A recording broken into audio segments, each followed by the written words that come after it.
Oi pessoal, tudo bem? Então, hoje vamos começar o episódio 3 da série Me Ajuda. A gente recebeu, dois e-mails aí nos últimos dias. Na verdade a gente recebeu mais, mas vou trabalhar com duas questões que foram enviadas. A primeira se refere à análise fatorial com dados ordinais e a segunda é sobre análise de moderação, centralizar ou não as variáveis. Então vamos lá para a primeira questão. Foi enviado por Victor Luna e ele diz o seguinte: Olá Bruno, acabei de ver um vídeo seu no YouTube, nessa seção Me Ajuda, e resolvi te escrever.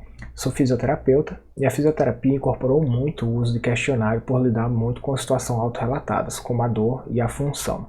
No entanto, observei que boa parte dos estudos de validação de questionários no Brasil, dentro do campo da reabilitação/fisioterapia, utilizaram os softwares SPSS para análise fatorial exploratória e EIMOS para análise fatorial confirmatória. Só um detalhe: os questionários utilizam escala Likert, o que gera resultados ordinais para cada item. Ao que me consta, nem o SPSS nem o EMOS têm os estimadores necessários para variáveis ordinais. Gostaria de te ouvir comentar sobre análise fatorial exploratória e confirmatória em dados ordinais. Então, Vitor, na verdade, cara, assim, não é só na fisioterapia que isso acontece, não. A psicologia também ela tem uma tradição muito grande assim de trabalhar com os softwares SPSS e EMOS. Eu acho que isso está relacionado, assim, ao fato desses dois softwares eles serem, de fato, os softwares mais utilizados no mundo, então a gente acaba também sofrendo essa influência, e eles são mais utilizados no mundo, talvez, e eu vou falar mais do SPSS, talvez porque o SPSS ele tem aí uma ampla gama de análises, então ele tem aí uma variedade muito grande, ele dá conta de muita coisa. O EMOS, por sua vez, ele é da família do SPSS, então eles são da mesma empresa, a IBM. Então, assim, embora esses dois softwares eles não sejam softwares gratuitos, na verdade eles são pagos, eles são bem caros, é muito fácil de você achar eles craqueados na internet. E aí, muitas vezes, quando você procura o SPSS, você facilmente encontra o EMOS também, então eu acho que por essas duas razões, assim, esses softwares eles foram se tornando muito populares. Bem, de fato, nenhum desses dois softwares eles têm estimadores para trabalhar com dados ordinais.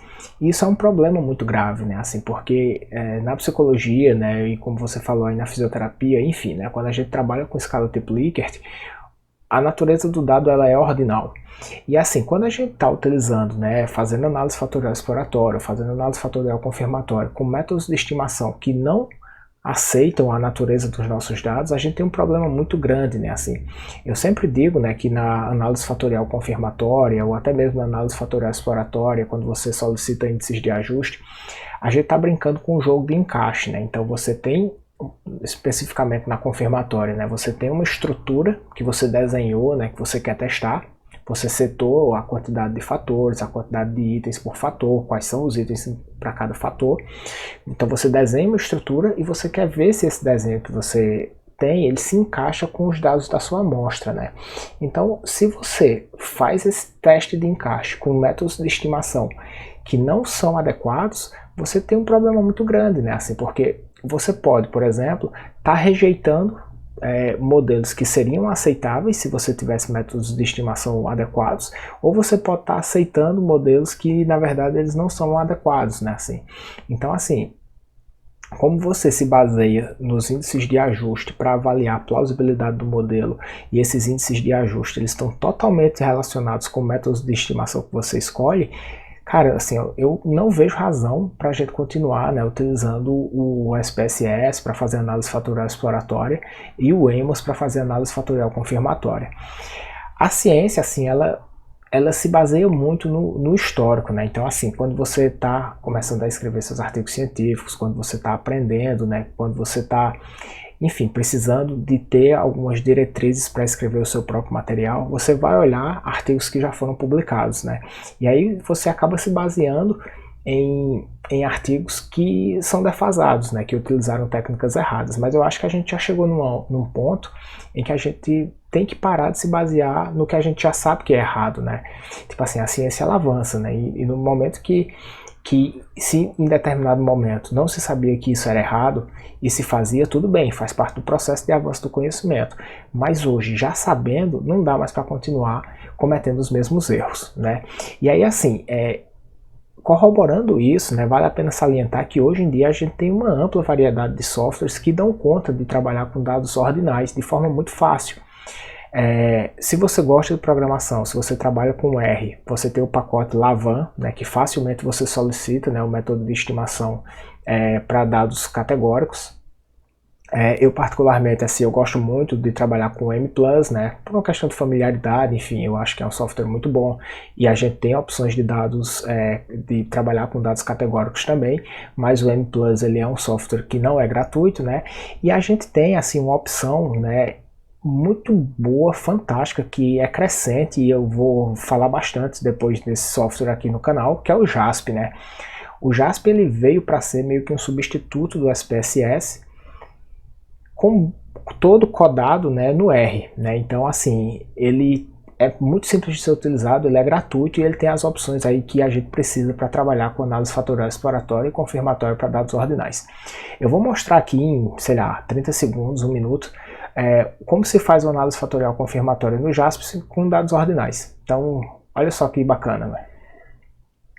Aqui tem o meu banco de dados aqui, né? Aqui eu tenho um banco de dados, né, no JASP. E aí, para fazer uma análise fatorial confirmatória, eu clico aqui em Factor, Confirmatory Factor Analysis. E aí, cara, assim, ó, eu vou escolher aqui nas minhas variáveis 5 itens aqui que fazem parte de uma escala de perseverança, tá? Então, marquei os 5 itens, vou chamar esse fator aqui de perseverança. E aí, simplesmente aqui, cara, assim, ó, eu clico aqui em, ó, output adicional, né, informações adicionais, vou pedir os índices de ajuste. Olha só que legal, quando eu coloquei aqui os meus itens aqui para o fator perseverança, ele já começou a me dar aqui algumas características, né, que as cargas fatoriais, o erro, o intervalo de confiança, os índices de ajuste já se encontram aqui, mas o que eu quero falar mesmo é os métodos de estimação, que estão aqui em Advanced, né. Você clica aqui em Advanced, aqui os métodos de estimação, os primeiros aqui são bem parecidos com o EMOS, né, Maximum Likelihood, Generalized Least Squares, Weighted Least Squares, Unweighted Least Squares, e por fim a gente tem o Diagonally Weighted Least Squares, né, que é o método para trabalhar com dados ordinais. Então você seleciona o Diagonally Weighted Least Squares e marca a opção Robust, caso seus dados não tenham distribuição normal. Então, Robust, Diagonally Weighted Least Squares, você aí já controlou para a questão dos seus dados ser ordinais e ter distribuição ou não normal, né? Na verdade, aqui você não precisa se preocupar com a distribuição de normalidade dos seus dados. E aí, cara, você já tem aqui uma análise fatorial confirmatória, né, com os índices de ajuste aqui, tudo adequado para os teus dados. Então, velho, é simples, é fácil. Esquece o EMO, sabe, bicho? Na década de 90, no começo dos anos 2000 até 2010, quando não existia o JASP, até se justificava, sabe, a gente trabalhar com softwares que eram populares e que, enfim, era o que tinha para a época. Agora a gente tem muito mais coisa, muito mais simples, beleza? Então esquece o EMOS, baixa o JASP aí, eu coloquei o endereço para você pegar esse software aqui embaixo nos comentários, então é isso, velho, show de bola. Então, galera, vamos agora para a segunda dúvida, né, que foi enviada pelo Samuel. E o Samuel diz o seguinte, né, a dúvida é sobre centralizar ou não as variáveis na moderação.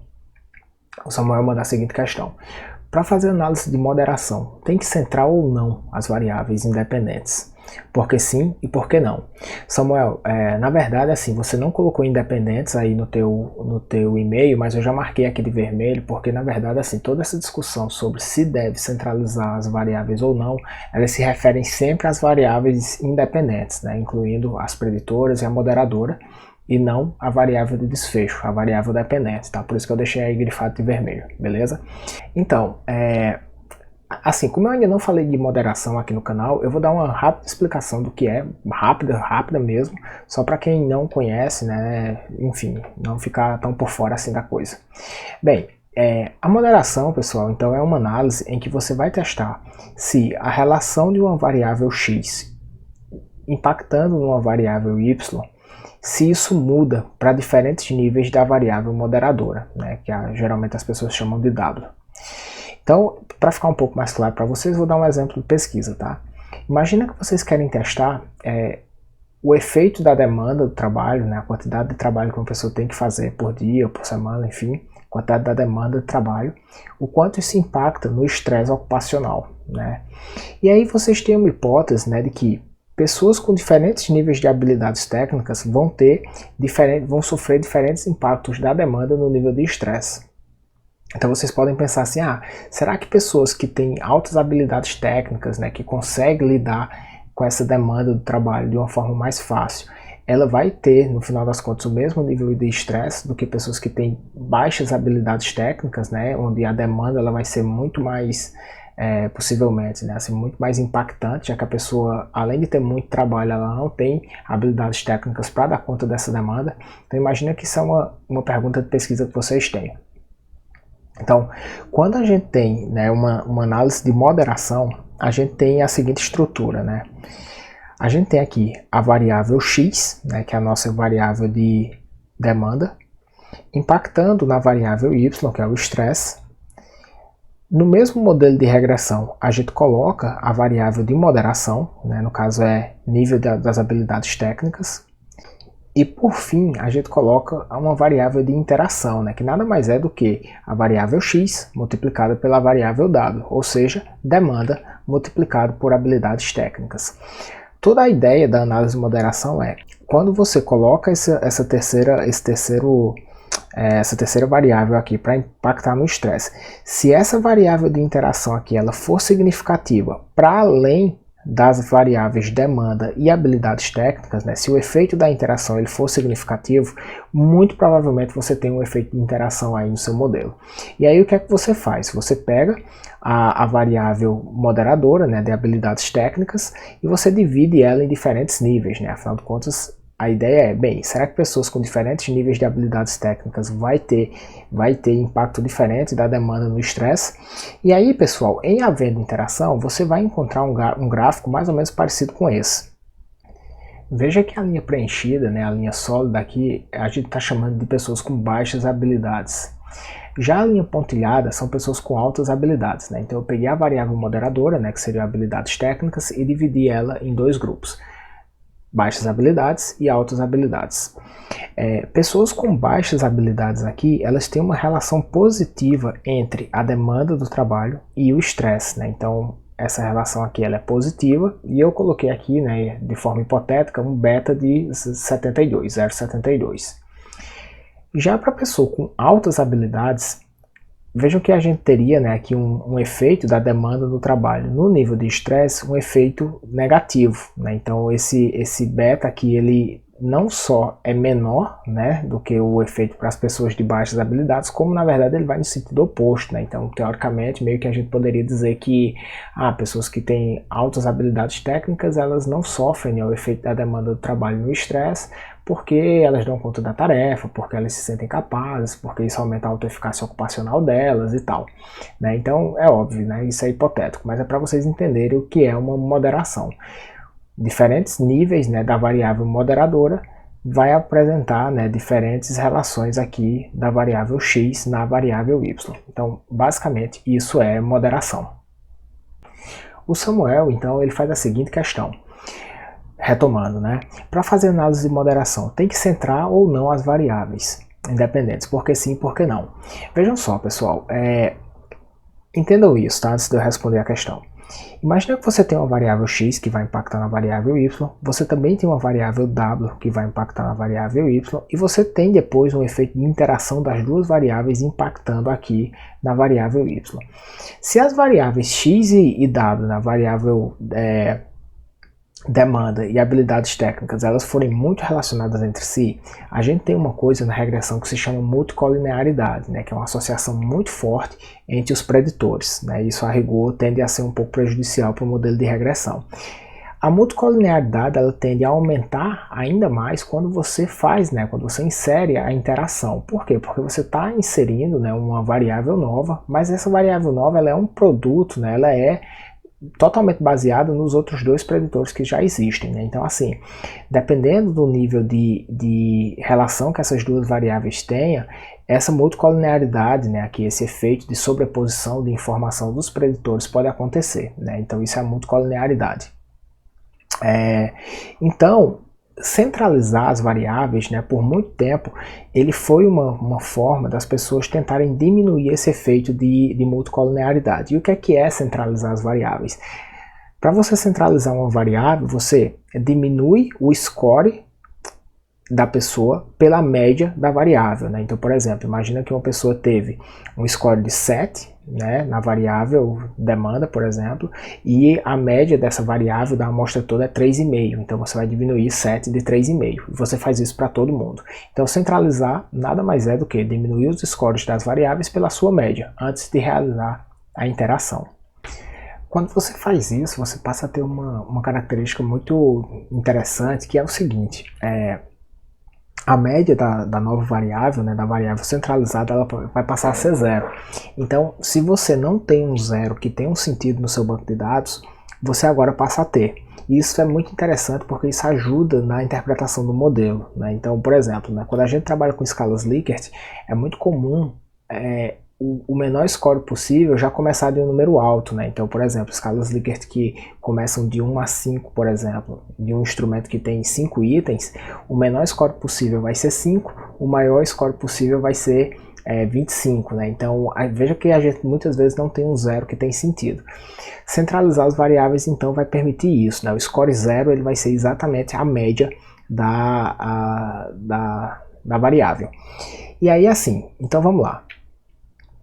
Centralizar diminui a multicolinearidade, né? Então, assim, por questões matemáticas que estão fora do escopo de explicação aqui, é importante saber que diminui um pouco a colinearidade dos dados, né? Só que, assim, isso não traz nenhuma implicação, na verdade, no efeito de interação, de moderação, né? Assim, por muito tempo as pessoas achavam, né? Existia um debate na literatura onde as pessoas já achavam que a sua moderação ela seria melhorada, né, porque você diminuiria a colinearidade. Hoje em dia já se sabe que não, né, que na verdade o efeito da interação ela não é afetada pela centralização das variáveis, né. Então, assim, se você tiver só interessado em saber se o seu modelo ele tem efeito de interação, de moderação ou não, na verdade você não precisa centralizar as variáveis. Mas se você, além de saber se tem moderação ou não, você está interessado em entender os coeficientes de regressão do modelo, centralizar vai te ajudar. E por que centralizar ajuda na interpretabilidade do modelo? Porque você começa a saber qual é o impacto da sua variável x na variável y quando a sua variável moderadora tem valor zero, ou seja, está na média, né? Quando as pessoas estão na média, né, que o valor é zero, qual é o impacto, nesse exemplo específico, né, da demanda no estresse? E por que você passa a saber disso? Porque, por exemplo, né, o modelo da regressão, né, vou falar rapidamente aqui, o modelo da regressão desse exemplo que a gente está trazendo é y, né, que é a variável de estresse, né, o desfecho, o estresse, ele é o valor do intercepto mais o beta da variável x, que é a demanda, mais o beta da variável moderadora, né, que seria habilidades técnicas, mais o beta, né, da interação das variáveis demanda com habilidades técnicas. Então veja, pessoal, que quando eu coloco aqui o zero no modelo, né, então eu coloco aqui, quando eu tenho aqui as pessoas na média, né, quando eu multiplico qualquer coisa por zero é zero, né, então isso aqui vai ser zero, isso aqui vai ser zero, e aí eu só passo a ter essa parte aqui da equação, né, então eu sei exatamente qual é o valor, qual é o impacto de x em y, ou seja, qual é o impacto da demanda no estresse quando as pessoas estão na média das habilidades técnicas, né? Então isso vai facilitar você a interpretar esses efeitos de regressão. Mas um ponto importante aí é que é imprescindível que a centralização, se ela for feita, ela seja feita antes da multiplicação, antes da interação. Então a primeira coisa que você precisa fazer é centralizar a variável x, né, depois você centraliza a variável moderadora e depois, né, com essas variáveis centralizadas, você faz a interação delas, você faz a multiplicação delas, tá? Então, assim, você não pode, por exemplo, colocar essas variáveis em métricas diferentes, né? Você, por exemplo, multiplicar x e w, né, e depois na variável nova criada você centralizar só a variável criada, entendeu? Você não pode fazer isso, então você centraliza antes x, você centraliza antes a moderadora e depois você cria a interação dessas duas variáveis já centralizadas e coloca essas três variáveis aí no modelo da regressão, tá? Isso é importantíssimo, tá? Quando é que você não deve centralizar as variáveis? Bem, a rigor, assim, existem duas situações que eu conheço em que você não precisa centralizar as variáveis. A primeira delas é quando a sua variável preditora e também a moderadora já tem um zero que tem um sentido, né? Então, se eventualmente você estiver trabalhando com alguma medida onde você já tem um sentido, o zero já seja um valor que tem algum significado, você não precisa centralizar, tá? Uma outra situação é quando você está trabalhando com variáveis latentes, né? Você está fazendo análise de moderação por meio de modelagem por equações estruturais completas, né? Com variáveis latentes. Então, o próprio Mutten, né, que é o dono do M+, né, um grande metodologista, pesquisador, estatístico, ele diz o seguinte, ó, você não precisa, né, centralizar as variáveis quando está fazendo moderação por variável latente, porque variáveis latentes tipicamente já tem valor, a média de zero, né? Então você, a rigor, não precisa. Bem, um ponto ainda que eu queria salientar é que esse debate ele não é simples, ele é um debate amplo, existem confusões na literatura sobre isso, né? Mas tem alguns artigos, né, aqui que eu coloquei que eu acho que vale a pena assim, você ler, né, para complementar, vocês, né, na verdade não só o Samuel, mas todo mundo que está escutando está vendo, né, esse vídeo, dá uma lida nesses materiais, mas tem um específico aqui que eu gostaria de endossar, né, porque eu acho que ele faz um grande resumo e enfim, né, é um dos caras mais importantes aí na análise de mediação e moderação atualmente, que é o Andrew Hayes, né? Então esse cara aqui, ele tem um software, né, chamado Process, e esse Process ele é um macro, né, que você instala no SPSS, e ele faz aí centenas de análises de mediação, de moderação. Depois eu faço um vídeo específico sobre o Process, mas ele tem aqui, né, um livro, né, que dá todas as diretrizes, não só metodológicas, mas também teóricas sobre análise de mediação, moderação e análise de processos condicionais. E aqui na página 303, deixa eu ver como é que eu chego lá na página 303. Pronto. Aqui na página 303, né, o Andrew ele tem um capítulo específico sobre alguns mitos e problemas aqui na análise de moderação. E aí o tópico 9.1, que começa na página 304, ele tem aí, né, um capítulo específico, né, uma parte específica sobre verdades e mitos sobre a centralização pela média, né? Então são mais ou menos umas 10 páginas aqui onde ele explica, né, tudo que você precisa saber sobre centralizar pela média e faz vários estudos de simulação, né, alguns estudos aqui para demonstrar quais são os reais efeitos que se tem ou não. Então, cara, assim, é importantíssimo qualquer pessoa que trabalha com mediação, com moderação, conhecer, né, esse material aqui desse cara, esse livro, instalar o Process, né, se você gosta de trabalhar com SPSS, instalar o Process aí no seu programa e enfim, né, dizer que realmente aí você tem um material riquíssimo em mãos. Caso você venha trabalhar com moderação com o Process, né, que é um programa específico, né, desse cara, é importante saber que por padrão, né, por default, ele já vai centralizar as variáveis, tá? Se ele perceber que as variáveis não tem um zero já como padrão, tá? Então o Process ele automaticamente já faz isso, justamente porque, né, se entende na literatura que você não perde nada em centralizar, você só tem benefícios, beleza? Então era isso, fica bem, bons estudos, abraço.